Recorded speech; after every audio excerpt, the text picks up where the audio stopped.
Selamat pagi Bapak Ibu Saudara-saudari yang dikasihi di dalam Yesus Kristus. Salam sejahtera, semoga kita selalu diberi kesehatan dan senantiasa berada dalam lindungan Tuhan.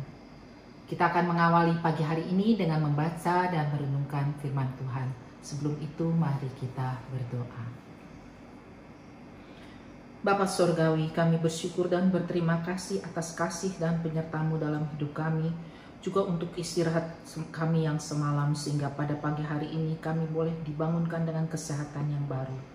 Kiranya Roh Kudus-Mu menyertai kami dalam mempersiapkan hati dan pikiran kami untuk mendengarkan dan merenungkan akan firman-Mu. Berbicaralah ya Bapa, dalam nama anak-Mu yang tunggal Tuhan kami Yesus Kristus kami berdoa dan mengucap syukur. Amin. Bacaan kita terambil dari Kitab Mazmur pasal 35 ayat 1 sampai dengan 10. Saya akan membacakannya dengan menggunakan Alkitab Terjemahan Baru edisi 2. Lawanlah orang-orang yang melawan aku ya Tuhan. Berperanglah melawan orang yang memerangi aku. Peganglah perisai, bangunlah menolong aku. Cabutlah tombak dan kapak menghadapi orang-orang yang mengejar aku. Katakanlah kepada jiwaku, akulah keselamatanmu. Biarlah dipermalukan dan kena aib orang-orang yang ingin mencabut nyawaku. Biarlah mundur dan dihina orang-orang yang merancang kecelakaanku. Biarlah mereka seperti sekam ditiup angin, didorong malaikat Tuhan. Biarlah jalan mereka gelap dan licin, dan malaikat Tuhan mengejar mereka. Karena tanpa alasan mereka memasang jaring terhadap aku. Tanpa alasan mereka menggali pelubang untuk nyawaku. Biarlah kebinasaan mendatangi dia tanpa disangka-sangka. Jerat yang dipasangnya biarlah menangkap dia sendiri. Biarlah ia jatuh dan musnah. Tetapi jiwaku bersorak-sorai dalam Tuhan, dan girang karena keselamatan darinya. Segala tulangku berkata, ya Tuhan, siapakah yang seperti Engkau, yang melepaskan orang sengsara dari tangan orang yang lebih kuat, orang sengsara dan miskin dari tangan orang yang merampasi dia. Demikianlah firman Tuhan. Bacaan kita pada pagi hari ini bertemakan mohon keadilan. Ada pepatah yang mengatakan, siapa yang kuat maka dia yang akan menang. Dalam kenyataan hidup ini, banyak orang kuat yang menindas orang yang lemah. Itu sebabnya ketidakadilan menjadi bagian dalam kehidupan manusia. Bahkan instansi pengadilan yang seharusnya menegakkan keadilan, justru sering terjadi ketidakadilan di dalamnya. Moralitas pelaku keadilan juga perlu dipertanyakan. Jadi kemanakah kita dapat memohon keadilan? Lalu mengapa Allah membiarkan banyak ketidakadilan terjadi, seolah-olah Allah hendak menguji manusia? Dalam Mazmur pasal 35, pemazmur mengawali dengan memohon agar Tuhan bertindak membela, menolong dan membebaskan, serta menyelamatkannya dari orang-orang yang ingin mencabut nyawanya. Di tengah keadaan yang begitu berat, pemazmur tetap meyakini akan pertolongan Tuhan. Pemazmur minta kepada Tuhan untuk menyatakan keadilan melawan musuh-musuhnya yang berniat menghancurkannya, dan ia meminta kepada Allah untuk membalikan tuduhan yang dituduhkan terhadapnya kepada musuhnya, supaya mereka mendapat malu. Permohonan pemazmur ini didasarkan pada keadilan Allah yang berpihak pada orang miskin dan tertindas.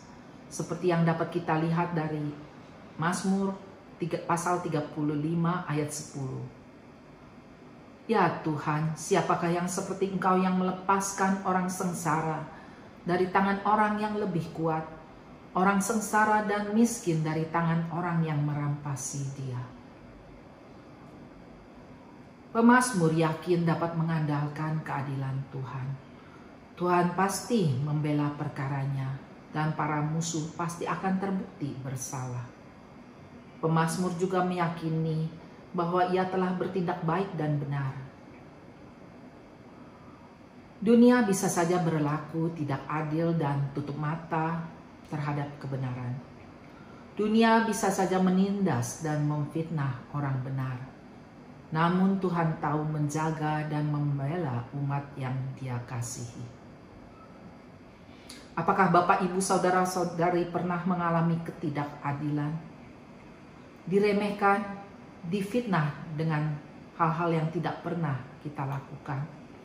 Dipojokkan dengan kata-kata yang melukai hati. Lalu apa yang kita rasakan? Tentunya kita akan merasa kecewa, sedih, marah, dan merasa dikhianati. Kemudian berharap agar Tuhan cepat memberikan balasan yang setimpal atas perbuatan mereka. Memang ketidakadilan merajalela di dunia ini. Dan terlihat seperti Allah belum memberikan keadilan yang tepat pada setiap pelaku kejahatan. Tapi sebagai orang percaya, kita harus beriman bahwa setiap orang harus mempertanggungjawabkan semua perbuatannya.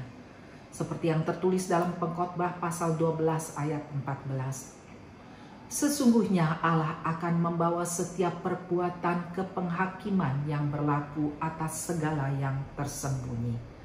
Entah itu baik, entah itu jahat.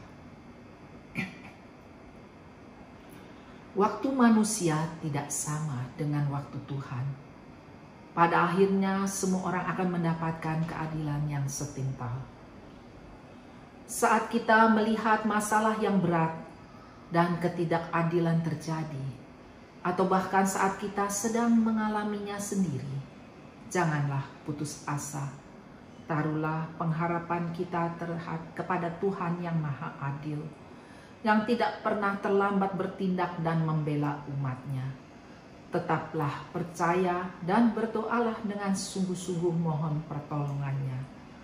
Tuhan bukan hanya Maha Besar dan Maha Adil, tetapi Ia juga mengasihi kita dan tidak pernah meninggalkan kita. Marilah kita hidup takut akan Allah dan menjaga terus hidup kita untuk selalu selaras dengan firman-Nya.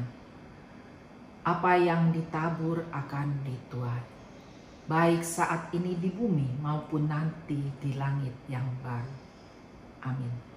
Mari kita berdoa.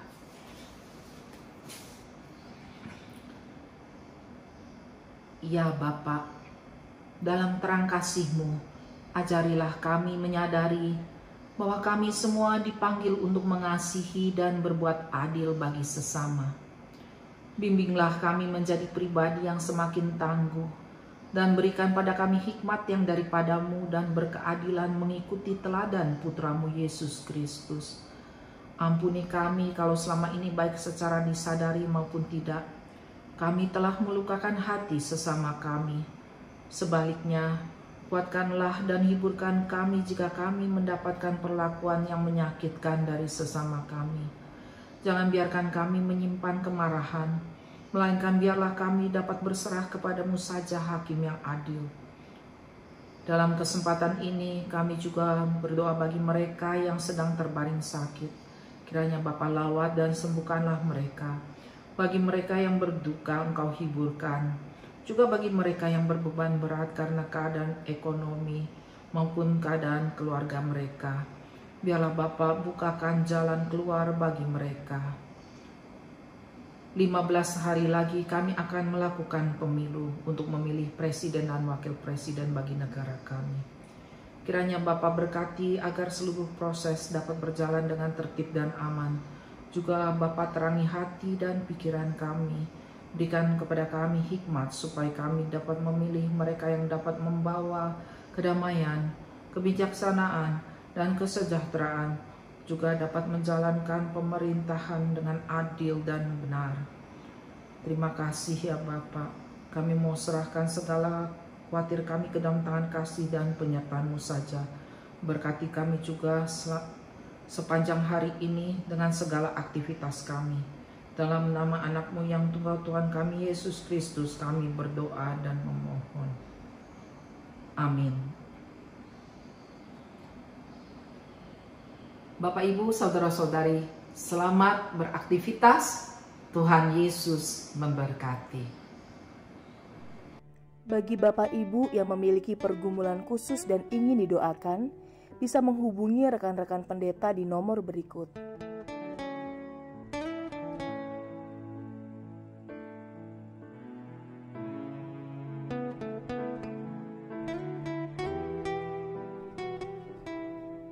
Tuhan Yesus memberkati.